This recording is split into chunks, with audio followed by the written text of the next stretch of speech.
할렐루야. 따라합시다. 행복한 삶의 비결. 행복한 삶의 비결. 골로새서 4장 2절로 4절 말씀 함께 봉독했는데, 이 말씀 본문으로 해서 행복한 삶의 비결, 이와 같은 제목으로 주님 말씀 함께 살펴보고 은혜 나누기 원합니다. 어떤 사람은 겨울은 추워서 싫고, 봄은 황사 때문에 싫고, 여름은 너무 더워서 싫고, 가을은 너무 고독하고 쓸쓸해서 싫고, 싫은 것만 보고 살아갑니다. 이런 사람은 겨울의 추위를 견디면서도 봄이 곧 다가오겠지만 봄에도 황사 때문에 얼마나 고통스러울까 근심 걱정하며 사는 거예요. 여름에는 얼마나 덥고 땀이 나고 피곤할까 이거 고민하며 사는 겁니다. 행복할 틈이 없는 거예요. 그러나 반대로 똑같은 봄, 여름, 가을, 겨울을 맞이하게 되지만 또 다른 사람은 겨울은 하얀 눈이 덮여서 온 세상이 깨끗해 보이니까 너무 좋고, 봄에는 만물이 소생하고 생명이 움트는 것 같으니까 그것 때문에 감사하고, 여름에는 초목이 무성하고 모든 것들이 풍요로우니까 감사하고, 겨울은 열매를 많이 맺어서 풍성한 알곡을 거둘 수 있으니까 감사하고, 봄, 여름, 가을, 겨울 늘 감사하고 늘 좋은 것만 생각하는 사람이에요. 이런 사람은 1년 12달이 행복한 거예요. 늘 소망이 넘치고 기대가 넘치는 거예요. 행복은 멀리 있는 것이 아닙니다. 행복은 우리 마음속에 있다고 흔히 이야기를 합니다. 신앙의 백성된 우리의 삶은 더더욱이 그렇습니다. 순복음의 신앙을 가진 사람은 더더욱이 그렇습니다. 절대 긍정의 사고방식을 가지고 모든 것을 좋게 바라보고 모든 것을 희망으로 바라보고 모든 것에 감사할 때 날마다의 삶에 기쁨과 감사와 행복이 넘치게 되는 겁니다. 성도된 우리가, 하나님의 백성된 우리가 신앙 안에서 참된 영적 행복을 누리는 삶을 살기 위해서 어떤 사고방식을 가지고 어떤 신앙의 모습을 가지고 살아가야 될까요? 행복한 삶을 누리는 비결은 어떤 삶일까요? 첫 번째로 따라합시다. 행복한 삶의 비결은 기도 생활이다. 믿습니까? 기도할 때 하나님이 우리에게 좋은 것으로 풍성히 채우시는 거예요. 힘들고 어렵지만 기도할 때 힘들고 어려운 일을 잘 해결해 주실 것이기 때문에 감사하고 행복할 수 있는 것이고, 지금 모든 것이 편안하고 순탄할 때 이렇게 편안하고 순탄한 삶을 주신 하나님께 감사하며 기도할 때 더 큰 기쁨거리가 생겨나게 되는 것입니다. 분명한 것은 기도할 때 하나님은 우리에게 응답해 주시되 최고의 것으로, 최선의 것으로, 가장 좋은 것으로 가장 풍성하게 채우신다고 하는 사실이기 때문입니다. 하나님이 우리에게 주시는 가장 위대한 선물은 바로 응답받는 기도의 주인공이 될 수 있도록 우리에게 특권을 주셨다고 하는 거예요. 믿음의 사람이 기도할 때 하나님은 반드시 응답하신다고 말씀드렸습니다. 기도는 그 택한 백성된 하나님의 자녀에게 주신 최고의 특권인 줄 믿으시기 바랍니다. 오늘 본문 말씀 골로새서 4장 2절 말씀해 보니까 기도를 계속하고 이렇게 말하고 있습니다.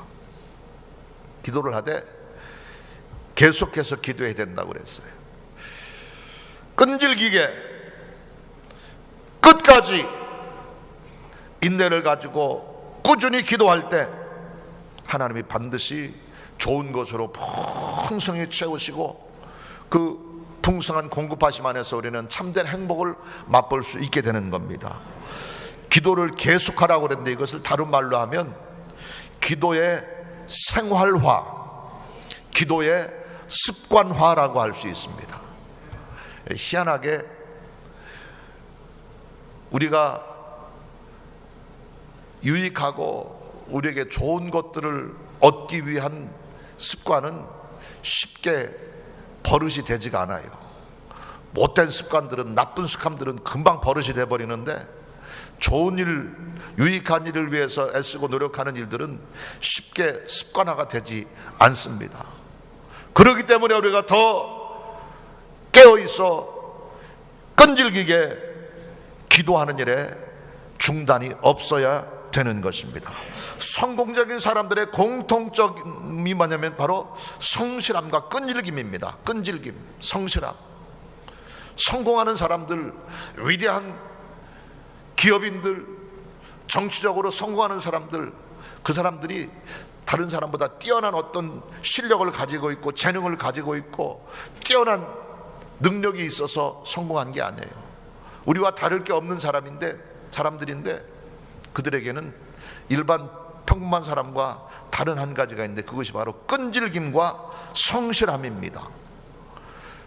그런 의미에서 우리도 신앙의 삶을 살 때 끈질김과 성실함을 가지고 주님을 섬기고, 끈질김과 성실함으로 기도하고, 끈질과 성실함으로 주님을 찬양하고 헌신하고 봉사할 때 우리에게도 성공적인 신앙의 삶이, 행복한 신앙의 삶이 보장되는 것입니다.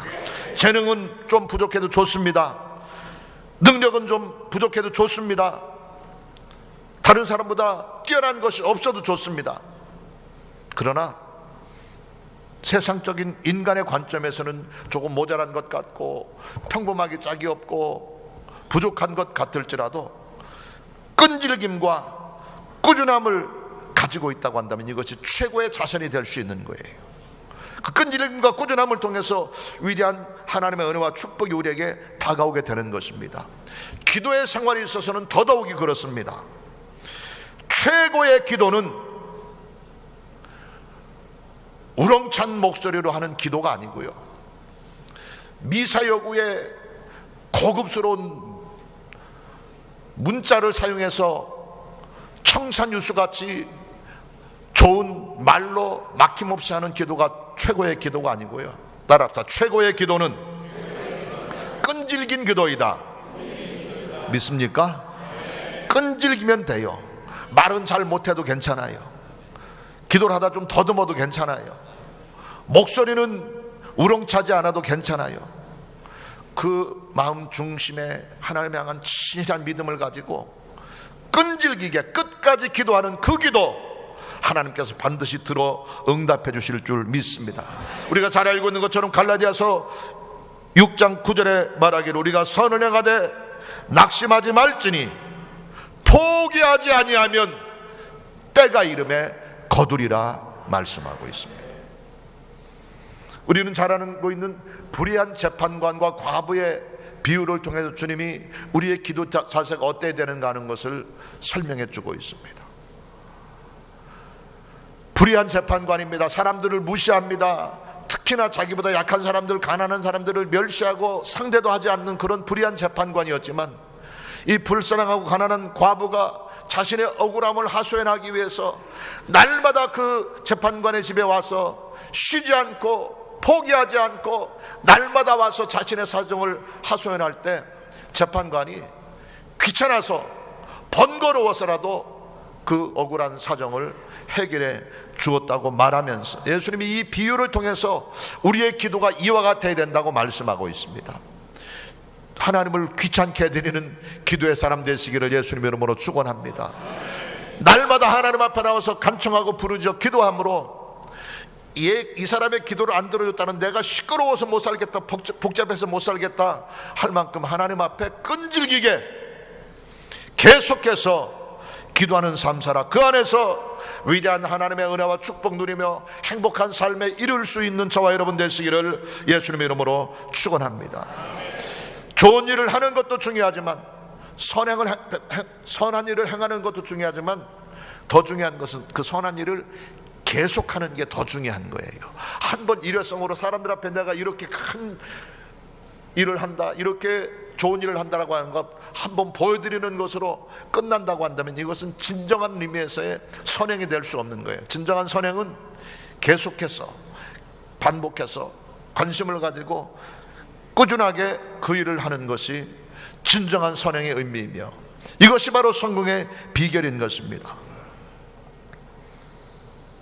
우리가 잘 알고 있는 발명왕 에디슨의 유명한 말이 있습니다. 천재는 1%의 영감과 99%의 노력으로 되어진다고 이야기를 합니다. 흔히 세상 사람들이 얘기할 때 천재는 타고난 거라고 생각합니다. 다른 사람은 뭐 뛰어난 IQ를 가지고 있고 뛰어난 능력을 가지고 있고 뛰어난 무슨 아이디어가 있어서 천재가 될 거라고 생각을 합니다. 그러나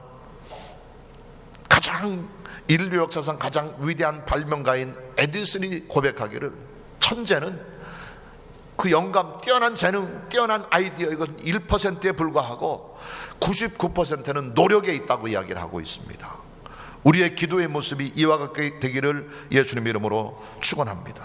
꾸준하게 기도할 때, 끈질기게 기도할 때, 계속해서 하나님이 응답하실 때까지 기도할 때 놀라우신 하나님의 축복의 응답하심이 있게 될 것이고 그 일로 인하여 참된 행복을 맛보고 누릴 수 있게 될 것입니다. 기도의 용사 되시기를 예수님 이름으로 축원합니다. 두 번째 따라합시다. 행복한 삶의 비결은 감사 생활에 있다. 믿습니까? 신앙 안에서 참된 영적 만족, 영적 행복을 누리는 또 한 가지 비결은 감사하는 데 있어요. 오늘 본문 말씀 2절 말씀 중간에 보니까 기도를 계속하고 그 다음에 기도에 감사함으로 깨어있으라 말하고 있습니다. 기도 가운데 가장 많이 해야 될 기도의 내용은 바로 감사하는 기도입니다. 내게 은혜를 주신 것 감사하고 내게 건강 주신 것 감사하고 내게 주님 안에서 편안히 호흡할 수 있는 것 감사하고 날마다 원할 때마다 주님 전에 나와 예배할 수 있는 형편과 환경 허락하신 것 감사하고 우리 교회처럼 이렇게 아름답고 멋진 성전을 주신 것 감사하고 감사할 것들을 찾아서 감사하는 기도, 이 기도가 우리 감사의 대부분이 돼야 되는데 보통 사람들의 기도는 솔직히 여기는 박 목사도 기도를 하다 보면 감사하는 기도는 대충 얼렁뚱땅 넘어가고 본격적으로 달라고 기도하기 시작합니다. 내가 이게 필요하니까 이것도 주시고 저것도 주시고 건강도 주시고 물질도 주시고 축복도 주시고 사랑도 주시고 은혜도 주시고 달라고만 하거든요. 진정한 영적 행복이 우리 생애 속에 넘치기를 원한다고 한다면 감사의 기도로 늘 주님 앞에 나아가는 우리 모두가 되시기를 예수님 이름으로 축원합니다. 하나님은 불평하는 사람에게는 더 큰 불평거리를 주고 안 되는 것, 모자란 것 보고 자꾸 이것 때문에 마음에 흡족해 하지 않고 기뻐하지 못한 자에게는 보는 대로 말하는 대로 그 운명, 그 인생이 흘러가게 되고 마는 겁니다. 그러나 감사하는 사람에게는 더 큰 감사거리를 주고 기뻐하는 사람에게는 더 큰 기쁨의 삶을 허락해 주시는 줄 믿으시기 바랍니다. 그러므로 우리가 더 행복하게 살기를 원한다고 한다면 감사하면 되는 거예요. 기뻐하면 되는 거예요. 고난 중에도 감사하시기 바랍니다. 절망 중에도 감사하시기 바랍니다. 흑암 가운데 감사하시기 바랍니다. 환난 가운데서도 감사하시기 바랍니다. 감사하는 사람에게는 더 큰 감사가리를 주는 거예요. 나의 나된 것은 하나님의 은혜로다 고백하며 늘 내게 주어진 형편, 내가 만나는 환경, 지금 내가 처한 상황 속에서도 감사할 것들을 찾아서 감사하는 저와 여러분 되시기를 예수님 이름으로 축원합니다. 감사를 생활화하고 감사의 삶을 날마다 계속해 나갈 때 하나님께서 크신 은혜와 기적으로 충만하게 채우시는 것입니다. 사람들은 기적적인 체험이 없는 것을 못마땅해 하는 사람도 있어요. 사실 평범한 것이 진짜 감사할 하나님의 은혜인데 그것을 잘못 생각을 하고 있는 거예요. 예를 들어서 사람들이 대개 큰 죽을 병에 걸렸다가 기적적으로 하나님께 은혜를 받아 치료를 받으면, 물론 그것으로 하나님께 감사하고 큰 간증거리가 되고 하나님께 영광을 돌려드리는 것 중요하지만, 그것보다도 더 중요한 것은 엄밀한 의미에서 병들지 않고 사고 당하지 않고 하루하루 건강하게 평안하게 잘 사는 것, 이게 더 큰 기적인 거거든요. 근데 그걸 모르고 감사보다는 늘 불평하고 원망하며 살 때가 너무나 많은 것입니다. 보이지 않는 더 큰 하나님의 은혜를 생각하고 감사를 생활화하는 저와 여러분 되시기를 예수님의 이름으로 축원합니다. 우리가 지금까지 이렇게 살아있다고 하는 것 자체가 얼마나 감사한 일인지 모릅니다. 편안히 숨 쉴 수 있게 된 것이 얼마나 감사한 일인지 모릅니다. 건강하게 눈 뜰 수 있는 것이 너무나 감사한 거고요. 내 두 다리로 일어서고 걸을 수 있는 게 얼마나 감사한지 우리가 모르고 살고 있어요. 여러분, 서양의 어느 시인이 고백한 시의 내용을 오늘 아침에 말씀을 준비하고 기도하면서 마무리하다가 발견을 했어요. 언더우드라고 하는 유명한 시인이 기도의 고백을 시로 지은 건데, 볼 수만 있다면 더 큰 복을 바라지 않겠습니다. 누군가는 지금 그렇게 기도하고 있는 사람이 있다고 하는 거예요. 걸을 수만 있다고 한다면 더 큰 것을 바라지 않겠습니다. 누군가는 그렇게 기도하는 사람이 지금도 있는 거예요. 들을 수만 있다고 한다면 더 큰 것을, 내가 더 큰 복을 바라지 않겠습니다. 누군가는 지금 그렇게 기도하고 있다고 하는 거예요. 우리는 볼 수 있잖아요. 들을 수 있잖아요. 말할 수 있잖아요. 내 두 다리로 걸을 수 있잖아요. 이게 기적이고 이게 감사할 일인데 감사하지 못하고 사는 거예요. 누군가의 간절한 소원을 날마다 우리는 누리고 살고 있어요. 누구나의 간절한 마지막 평생의 소원처럼 기도하는 그 기적이 날마다 우리에게는 주어지고 있잖아요. 다리에 힘이 없어서 한 번도 걷지 못한 사람의 평생 소원은 1분이라도 좋으니까 내 두 다리로 설 수만 있으면 더 이상 바랄 게 없겠습니다. 기도하고 있는 사람이 지금도 이 시간에도 이 땅 어디엔가, 지구상 어디엔가는 있을 거 아닙니까? 한마디만이라도 들을 수 있는 귀를 주신다고 한다면 더 이상 내가 바랄 게 없겠습니다 하는 마음 가지고 간절히 기도하는 사람이 이 땅 어딘가에 있을 거 아닙니까? 단 10초만이라도 좋으니까 내가 건강한 눈으로 세상을 보고 내 부모 형제를 볼 수 있는 건강한 눈을 주신다고 한다면 10초만이라도 더 이상 바랄 게 없겠습니다. 기도하는 사람이 지구상 어딘가에 지금도 있잖아요. 그런 사람에 비하면 우리는 너무나 큰 축복을 누리고 있고 너무나 날마다 큰 기적 가운데 살고 있는데도 불구하고 그것에 감사하지 못하고 조금만 힘들면 불평하고 조금만 마음에 안 들면 투덜거리고 조금만 나하고 생각이 다르면 죽기 살기로 싸우려고 달려드는 그런 불쌍한 하루하루를 사는 우리 자신의 모습을 보게 됩니다. 행복은 멀리 있는 게 아닙니다. 행복은 주변의 환경, 여건에 따라서 우리에게 다가오는 것이 아닙니다. 행복은 내 마음 먹기에 달려있는 거예요. 감사하기로 작정하고 좋은 것 보기로 작정하고 그 은혜를 주신 하나님께 감사하며 기도할 때 우리의 삶 가운데 날마다 놀라운 감사가, 놀라운 축복이, 놀라운 행복이 넘치게 될 줄 믿습니다. 제 얘기를 자꾸 말씀드려서 죄송하지만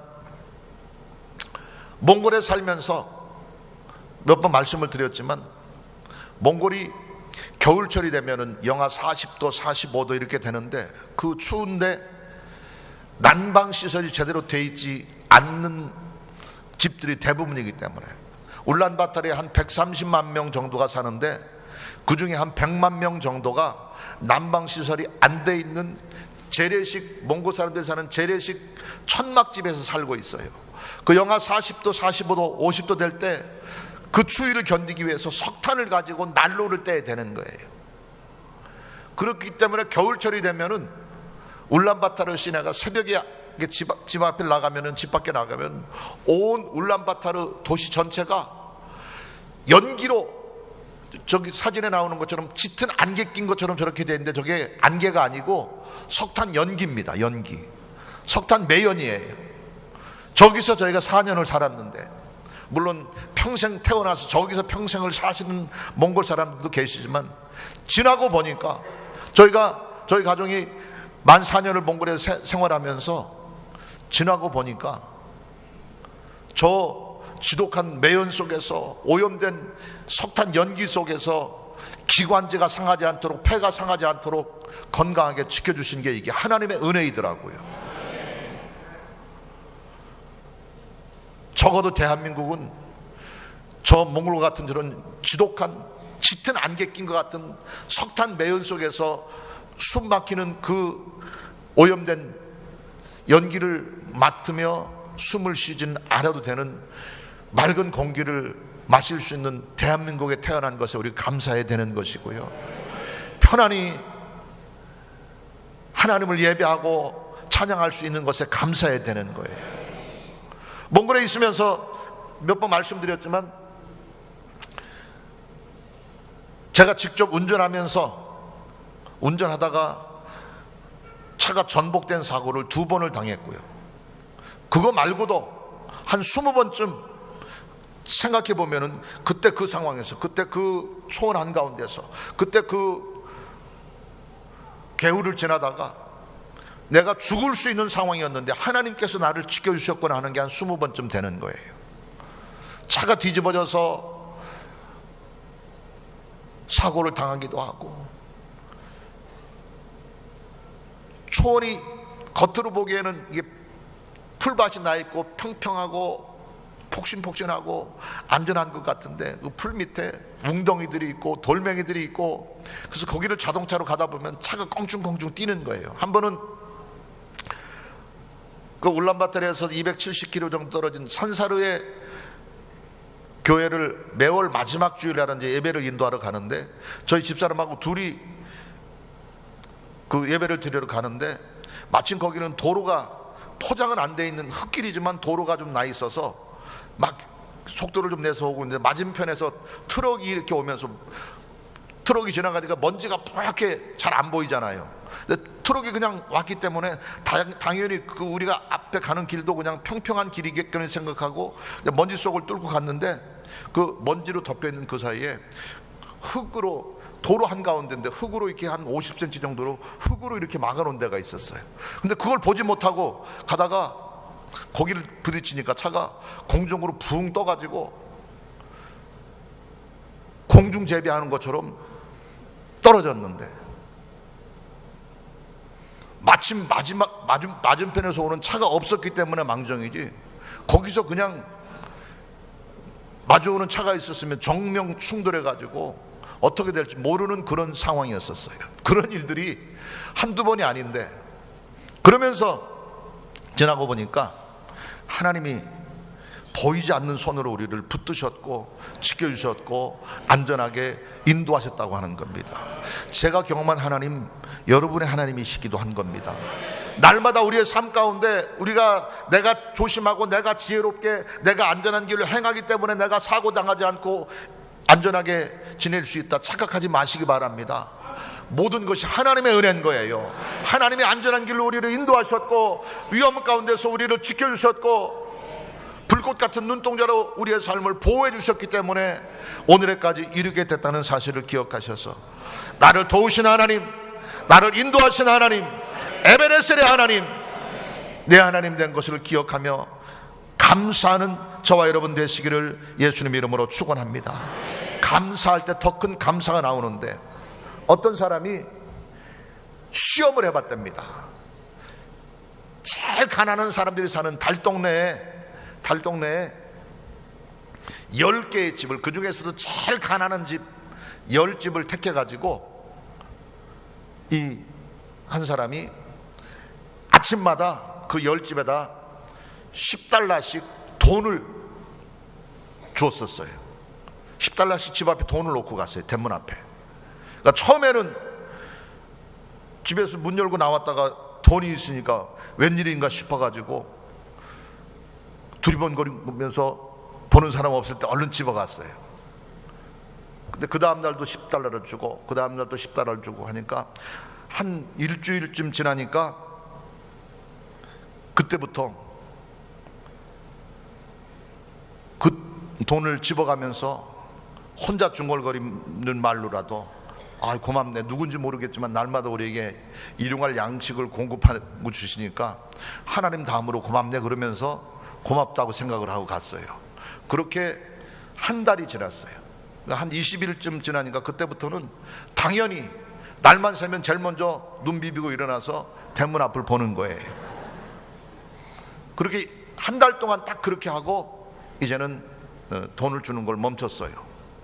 그랬더니 그 다음 날부터 미리 날이 새기 전에 대문 열고 지키고 있다가 이 10달러씩 주던 그 사람이 지나간 뒤에다 대고 왜 오늘은 돈 안 주냐고 빨리 돈 내놓으라고 항의하고 따지기 시작을 했다고 하는 겁니다.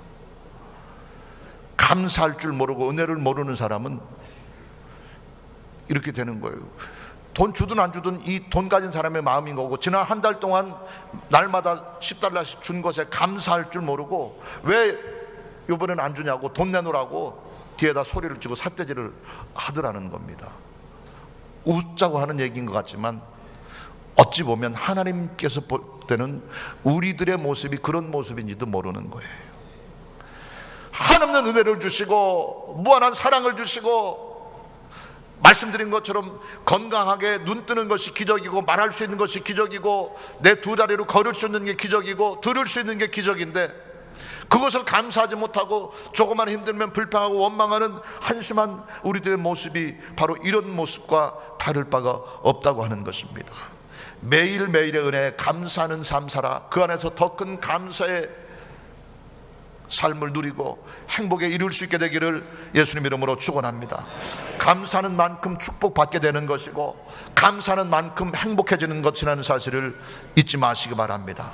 성령님이 내 마음을 점령하게 될 때에는 우리의 눈에 감사의 안경이 쓰여진다고 이야기를 해요. 성령 안에서는 감사의 안경을 쓰고 보면 모든 게 다 감사하게 보이는 거예요. 근데 사단이 역사하게 되면 우리의 마음속에 불평의 안경이 씌워지게 되고 모든 것이 못마땅하고 모든 것이 마음에 안 들게 되고 모든 것이 불평과 원망거리가 되고 만다고 하는 것입니다. 우리 모두 감사의 안경을 쓰고 감사의 기도를 드려 더 큰 감사의 삶을 맛보고 참된 행복에 이르는 지혜로운 믿음의 사람들 다 되시기를 예수님 이름으로 축원합니다. 우리 교회가 그와 같게 되기를 주님 이름으로 축원합니다. 우리 한 사람 한 사람의 삶이 이와 같게 되기를 예수님 이름으로 축원합니다. 우리 모두 감사하는 교회 되고 감사하는 성도 되고 감사하는 믿음의 사람 되어서 하나님의 더 큰 은혜와 축복을 누리는 믿음의 백성들 모두가 되시기를 예수님 이름으로 축원합니다. 최고의 기도는 끈질긴 기도라고 말씀드렸고요. 두 번째로 따랐다. 최고의 기도는 감사가 넘치는 기도이다. 믿습니까? 끈질기게 기도하고 또한 감사로 날마다 우리 입술에 가득 차게 되기를 예수님 이름으로 축원합니다. 시편 50편 23절에 이렇게 말씀합니다. 감사로 제사를 드리는 자가 나를 영화롭게 하나니 그의 행위를 옳게 하는 자에게 내가 하나님의 구원을 보이리라. 할렐루야. 세 번째 따라합시다. 행복한 삶의 비결은 전도 생활이다. 믿습니까? 오늘 본 말씀 3절에 보니까 또한 우리를 위하여 기도하되 하나님이 전도할 문을 우리에게 열어주사 그리스도의 비밀을 말하게 하시기를 구하라. 내가 이 일 때문에 매임을 당하였노라 고백하고 있습니다. 골로새서는 우리가 흔히 이야기하는 빌립보서 에베소서와 함께 옥중서신이라고 이야기를 합니다. 사도 바울이 복음을 전하다 로마 감옥에 갇혀 감옥 생활하면서 감옥살이 하면서 빌립보 교회, 에베소 교회, 골로새 교회 성도들에게 보낸 편지가 바로 옥중서신인 거예요. 사도 바울은 감옥에서도 자신이 그렇게 감옥살이 하게 되고 불편한 곳에서 자유롭지 못된 곳에서 고생하게 된 것을 불평하며 원망하며 신세한탄한 것이 아니라 그곳에서도 어떻게 하면 더 한 사람이라도 구원의 길로 이끌어낼까, 어떻게 하면 주의 복음으로 생명의 열매를 맺을까, 감옥에 있는 죄수들에게 복음을 전하기 위해서 어떻게 하면 더 많은 영혼을 살릴 수 있을까, 끊임없이 전도를 생각하며 이것을 위해서 기도했다고 하는 겁니다. 영혼을 살리는 것이 최고의 행복의 비결인 것 믿으시기 바랍니다. 죽을 사람을 생명의 길로 이끌어내는 것이 최고의 인생의 가치요 보람인 것을 기억하시기 바랍니다. 이와 같이 행복을 주는 최선의 방법이 바로 전도인 거예요. 이제 가족 수련회를 오늘 내일 있을 가족 수련회를 계기로 해서 우리 교회 모든 성도들의 신앙의 시스템이 전도의 시스템으로 바뀌어야 되는 겁니다.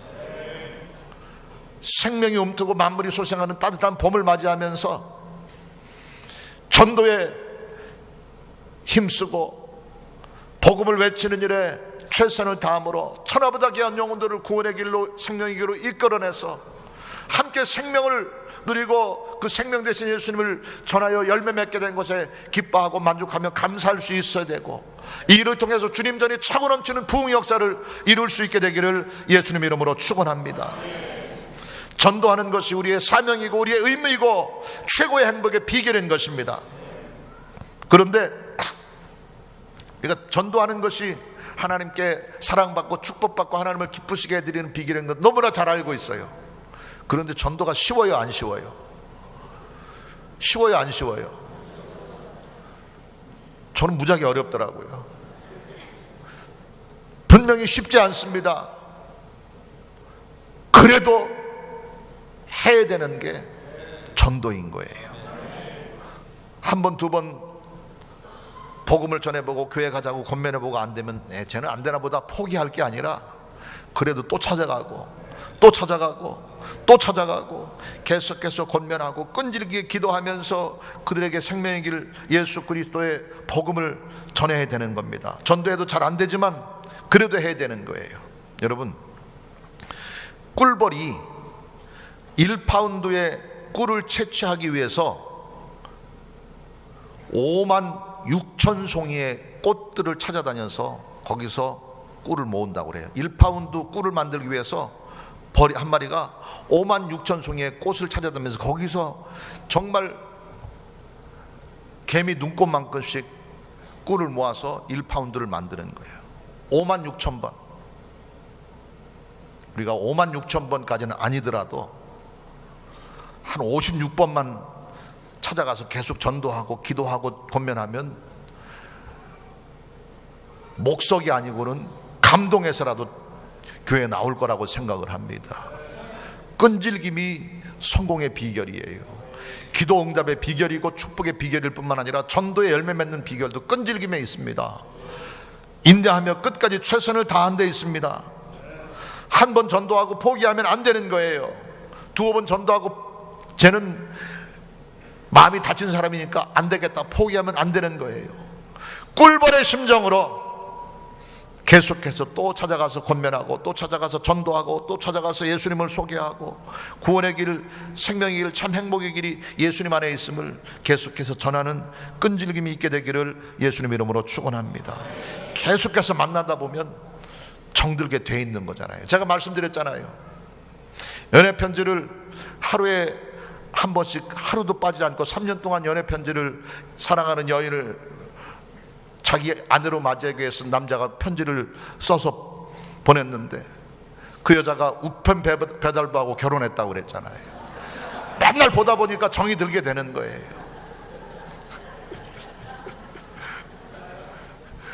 연애 편지 쓴 게 우편 배달부하고 그 여자친구하고 중매 같은 게 돼버렸는데 자꾸 만나고 자꾸 찾아가고 자꾸 가서 권면하다 보면 정들게 되고 마음이 열리게 되고 주의 복음의 열매가 맺혀지게 될 줄로 믿습니다. 전도는 우리 행동을 통해서 실천을 통해서 실행되어질 때 열매를 맺게 되는 것입니다. 행함이 없는 믿음이 죽은 것 같이 말로만, 생각으로만, 이론적으로만 전도의 방법, 전도의 필요성, 전도의 중요성을 알고 있는 것으로 끝난다고 한다면 아무런 열매가 맺혀지지 않는 것입니다. 찾아가서 전하고 주님께로 나오도록 권면하고 이끌어 나와야 되는 것이 전도의 최선의 방법인 것입니다. 로마서 10장 15절에 이렇게 말씀합니다. 보내심을 받지 아니하였으면 어찌 전파하리요. 기록된 바 아름답도다 좋은 소식을 전한 자들의 발이여 함과 같으니라. 복음을 전하기 위해서 찾아다니는 그 걸음걸음이 평안한 걸음, 복된 걸음, 아름다운 걸음이 되는 것이고, 그 걸음을 통해서 풍성한 복음의 열매가 맺혀지게 된다고 하는 것입니다. 다니엘서 12장 3절 뒷부분에 보면 이렇게 말씀합니다. 많은 사람을 옳은 대로 돌아오게 하는 자는, 따라합시다, 별과 같이 영원토록 빛나리라. 별과 같이 영원토록 빛나리라. 많은 사람을 옳은 대로 돌아오게 하는 자, 전도에서 그들을 구원의 길로 이끌어내는 자를 이렇게 설명하면서, 많은 사람을 옳은 대로 돌아오게 하는 자는 별과 같이 영원토록 빛나게 된다고 말하고 있습니다.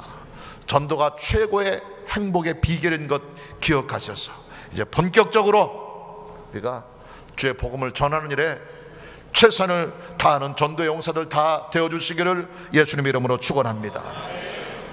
오늘 우리가 행복한 성도로서의 삶의 비결이 무엇인가 하는 것을 세 가지를 살펴보았습니다.